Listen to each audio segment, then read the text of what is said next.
Modern warfare is no longer fought only in the mud of the trenches or the boom of cannons. It has transformed into a vast and silent hall of mirrors, hundreds of kilometers above our heads. High-resolution lenses and multispectral sensors observe every square meter of the planet with robotic coldness. The enemy is no longer just lurking on the horizon. They are looking directly at you through a satellite's glass, turning every airbase and every logistical movement into a potential target for death from the sky. In this era of total transparency, survival no longer depends just on armor, but on the ability to manipulate reality itself. Today, the omnipresence of commercial and military satellites means that nothing moving in a strategic facility goes unnoticed. If a fuel truck crosses the runway at Yeysk or Primorsko-Akhtarsk, analysts in Washington or Kyushu know it within minutes. This constant surveillance has created unprecedented technological paranoia. When the sky becomes an eye that never blinks, the only defense is the art of deception. The digital battlefield demands that you hide the truth under layers of illusion,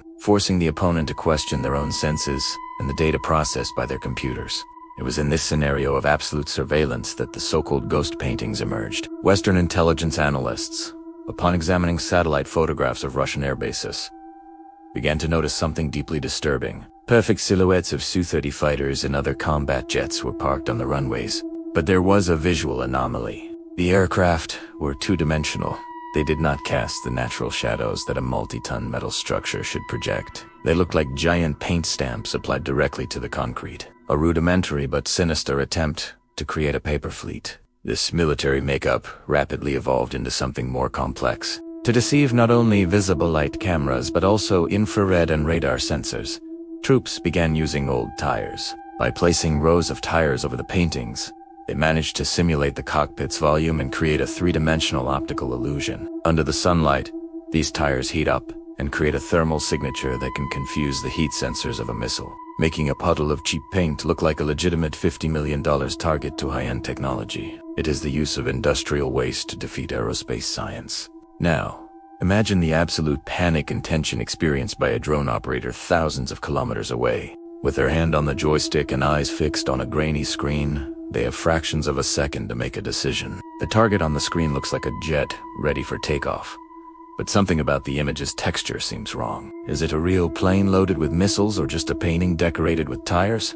If they fire and miss, they will have revealed their position and wasted a precious resource on a drawing on the ground. If they don't fire, the real jet, hidden in a nearby hangar, could take off and sow destruction moments later. There are documented incidents where this deception tactic failed spectacularly or, perhaps, had an ironic success. Post-strike images revealed black craters exactly in the center of a painted silhouette. The drone hit the target with surgical precision, but instead of twisted titanium and aluminum debris, the photograph showed only burn marks. The decoy was hunted and destroyed, but the goal was achieved.